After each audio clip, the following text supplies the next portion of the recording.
Here's a dirty little secret that a lot of us carry. We know we're supposed to warm up, and we really don't have any idea how to do that. We might have learned some warm-up exercises from another voice teacher or from the chorus warm-up or YouTube videos, and maybe some of them work and some of them don't, and we don't know why they work sometimes and why they don't work other times. And so we don't warm up regularly because we don't know what we're supposed to be doing. And then what happens is we go to sing on our own, just having fun, and we just dive right in and sometimes come to a screeching halt because it sounds terrible. And then we, back up and try again. And we suspect that it would be going better if we had warmed up, but how are we supposed to do that? I'm teaching a class this summer that will show you how to warm up your specific voice, your unique voice, your unique body, how to get yourself ready for singing. We're doing this in a group because it is so much easier to learn from other people's bodies sometimes than from our own. You'll learn the exercises that you need. You'll learn why you're warming up, what to look for, how to know when you're done, how to apply the things you learn in your warm-up to the songs that you're trying to learn. We're going to put an end to sounding pitchy, feeling strained, and just generally confused about how to deal with our voices. So if that sounds good to you, send me an email, letters@mvmusique.com with group in the subject line, and I'll put you on the waiting list. The group class starts July 16th. We're going to go for 12 weeks, 1 hour, every Thursday, live on Zoom. There will be recordings in case you miss a week, or if you want to go back and rewatch the recording. I'll be teaching, and there will be plenty of time for you to try the things that I'm teaching and to come off mute and show me how it's going. So if you'd like really expert help holding your hand to create your own personal warm-up, this is your opportunity. So again, send me an email, letters@mvmusique.com with group in the subject line. I'll put you on the waiting list, and you'll get more information about how to register as soon as it's available. I can't wait to meet you in class.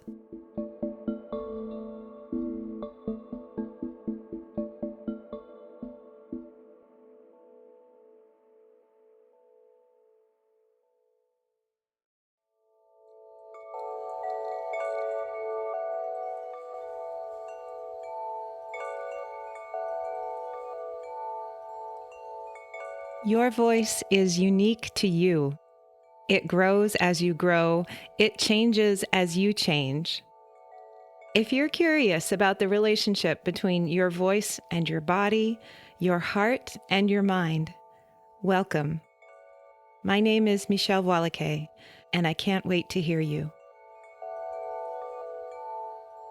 One of my teachers told me that one of his teachers told him that the point is not to deliver a perfect performance.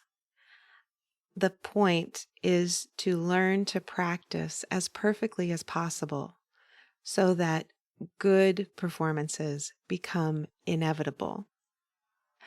I have really taken this to heart, and I have noticed that this is how my teacher has taught me, has tried to show me how to practice as perfectly as possible. And sure enough, good performances have become inevitable for me. And that feeling of confidence and mastery and certainty has really been life-changing.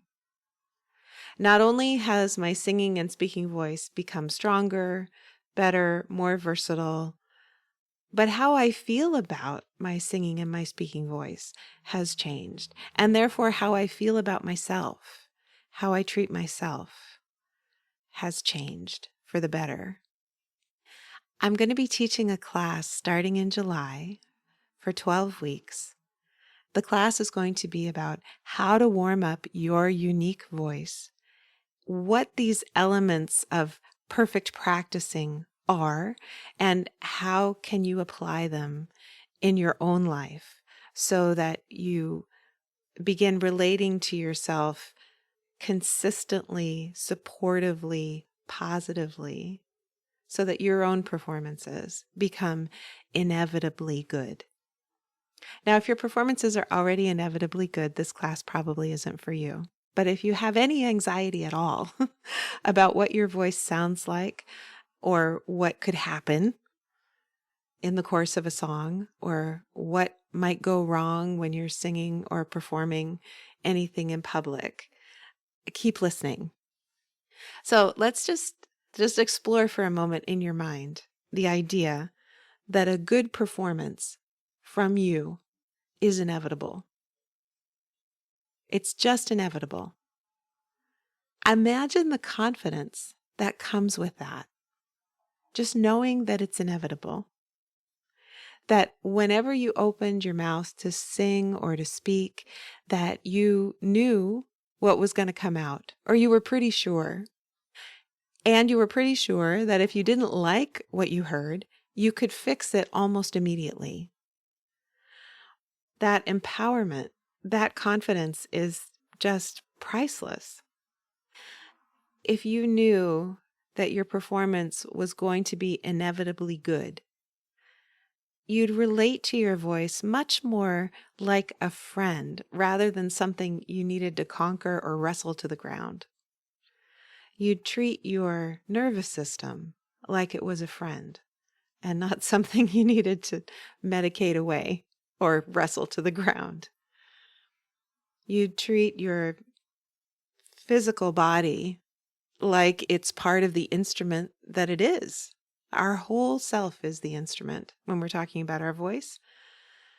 And if you knew your performances were inevitably good, you'd know that that's because you're in good physical shape. I don't mean that you can run a marathon. I mean that you know how to stretch your muscles. You know how to limber up. You know how to take a good breath. You know how to notice when there's tightness, and you have some strategies for releasing it. The most important thing, I think, about perfect practicing when it comes to the voice is understanding the voice in its component parts. Stepping away from the idea of it's good if it sounds pretty. We want to make a beautiful sound, that's true. But that's not the first concern. Our first concern is, how does the thing work? What are its component parts? How do they fit together? And what could possibly go wrong? So that we learn as we're warming ourselves up and as we're practicing, we learn how to troubleshoot the spots when it doesn't sound as good. And it's not just this black and white world of it sounds good and I like it, or it sounds crappy and I don't. And that means that today is not a day to be singing because I just don't like it. So a brief overview of our component parts are the breath, which is separate from the space that we hold in our bodies when we're using our voices. You can think of that as posture. There's a lot of negativity attached to the word posture, so I prefer to think about it as the space that I hold in my body. That's more productive for me. So we have the breath, the space that we hold in our body, the resonance we find in our head, and That's separate from whatever it is our tongue and teeth and jaw are doing to form the vowels and consonants. When we can understand that our sound is the product of those things, of the relationship between the breath and the space and the resonance and our articulators, then when something's going wrong, I can teach you how to troubleshoot. That gives you more confidence, and that helps you practice more perfectly, and that contributes to your inevitably good performances. There is a tyranny, too, about the word perfect. And I want to say that this idea of perfect practice isn't about tyranny at all. It's not about beating yourself up. It's not about black and white. In fact, I would say it's about maximally allowing yourself to be yourself. So part of what you'll learn in the class is how to have fun, how to find ease in what it is that you're trying to learn, how to find joy. Because when we practice and we have fun and we experience ease and joy, that makes not just good performances inevitable, but easy, joyful, fun performances inevitable. There's the added benefit that the qualities we need for perfect practicing are also qualities that benefit us in the rest of our lives, like approaching a task with a sense of relaxation, not the relaxation that we're falling asleep, but relaxation that what's before us may be difficult, but we're not going to add stress on top of the difficulty. We're just going to see that this is difficult and we're going to do the best we can. And we're going to be as relaxed about it as possible. We're not going to beat ourselves up when it doesn't work the first or the fifth or the 50th time. We're just going to keep finding ways to breathe and relax and find another way. Look for openings. How else might this work? So that means when we're practicing well, we're also attentive to what's going on. We're not just doing exercises for the sake of doing exercises. We're paying attention to the exercises and how they feel and how they sound. And is this actually helping? You might feel right now that you don't know enough to know whether something's actually helping.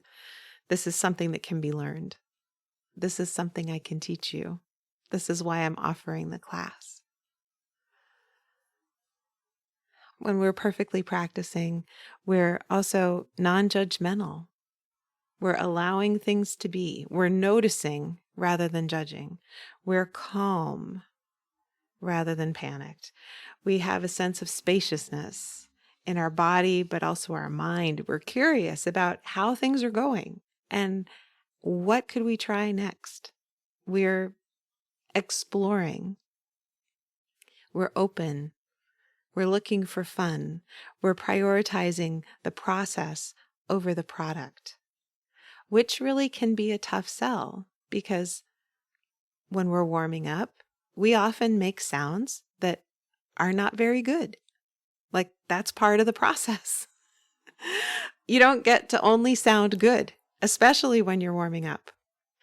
So it's important to learn to love the process. Get to know yourself. Know all of the strange and disappointing sounds you make when you're warming up so that you know to expect them and you know what helps them go away and you know when they tend to get better, what helps them improve, what doesn't help them improve. And with that comes a lot of self-acceptance and appreciation. And when you're in public and you're performing and you hear yourself make one of those disappointing sounds, if you've spent time with yourself consistently, warming up, practicing well, attentively, you know how to deal with that. You know the solution for that because you learned the solution for that in a calm, quiet, private environment. And now you happen to be in front of other people. You've encountered a sound, a problem that you already know the solution for. When we practice perfectly, when we warm up consistently, when we pay kind and considerate attention to ourselves, that's how we're able to change things in a performing environment. Sometimes even before anybody else notices that something's gone wrong. We can catch it and just adjust. And there's no drama because we've made a habit of warming up and practicing where we catch things and we adjust and there's no drama. So practicing perfectly isn't about tyranny. It's a process of deliberate exploration. And that's what I want to teach you. I haven't met my teacher's teacher, so I don't know that this is what was originally meant. But here's how I've come to understand it. Our goal is not to give a perfect performance, because perfect performances are not possible. Not because we are imperfect humans, although that is true. We are imperfect humans. Perfect performances aren't possible because we cannot control the world. We cannot control the cell phone ringing, or the baby crying, or the metal water bottle that falls over, or even better, rolls down the raked floor of the hall. It's an amazing sound, if you've ever heard it. We can't control that. Did that ruin a performance? I don't know. Some people would say maybe it ruined the performance, but did it throw the performer off? Yes, maybe a little, but the performer is able to recover because the performance is just us doing what we always do, only now we're in public. So the performance cannot be perfect because even if we are perfectly prepared, there are just too many variables in the world that are beyond our control. What we can do is be ourselves, be our calmest, most radiant, most giving, most grounded, most artistic, most musical, most loving, most kind version of ourselves in public. And when you practice that way, it's not a stretch. You're not trying to fit yourself into a suit of clothes you only wear twice a year. You're just being yourself. So practicing perfectly is also a way of endeavoring to live perfectly, to live most honestly, most authentically, to be you. This class is going to be on Thursday mornings at 10 a.m. Pacific on Zoom. And I'm going to teach you everything I know about perfect practicing, show you how to warm up your unique voice, and help you troubleshoot those spots that you've got questions about. We're going to meet for an hour each week. The classes will be recorded, so if you miss one, or more importantly, if you want to go back and rewatch something, you can. They'll be posted in a private portal online, so you can go look at them. And we're going to work this out. we're going to help you figure out how to treat your body with exquisite kindness, exquisite attention, so that you can sound however you want to sound. If you're interested in expanding the range of notes that's possible for you, this class will help. If you're looking to feel more confident about your singing or your speaking voice, this class will help. If you're looking to adopt a new warm-up regimen, practicing program for yourself, this class will help. If you're interested, all you need to do is send me an email, letters@mvmusique.com. The link is in the show notes. Send me an email with group in the subject line, and I'll put you on the wait list and make sure you get all of the details when they're available. Again, the class starts July 16th. I'm recording this in early June, so you've got some time to think about it. And you've got some time to send me an email and ask me questions if you are wondering whether this would be right for you. I've been teaching voice for almost 20 years now, and what I'm teaching in the group class is really not anything different than I would tell a private student. But I want to teach it in a group because there's so much to be gained from watching other people learn, listening to other people's voices, hearing other people's struggles, and seeing for yourself how they relate to yours. There's just so much power in learning in a group, particularly when it's voice, because how we learned to use our voice at all was by mimicking other people. So in this group environment, I'm expecting us to be able to learn from one another's bodies, even though it's on Zoom. I have seen it happen before. So this is what I have for you today. Our goal is not to give perfect performances, but to practice as perfectly as possible so that good performances are inevitable. And I can't wait to help you on your own journey to inevitably good performances beginning this July. Again, if you're interested in the class, send me an email with group in the subject line, letters@mvmusique.com. Thank you so much for listening.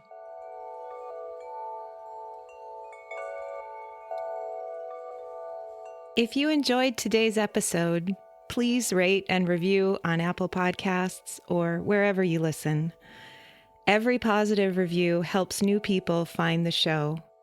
Subscribing ensures you'll learn about new episodes as soon as they come out. If you have a question about singing or speaking or being, please send me an email at letters@mvmusique.com. That's letters at M as in Mary, V as in Victor, MUSIK.com. Transcripts and show notes are available on my website. You can subscribe to my newsletter there too. Can't Wait to Hear You is produced in conjunction with Particulate Media. I'm your host, Michèle Voillequé. I can't wait to hear you.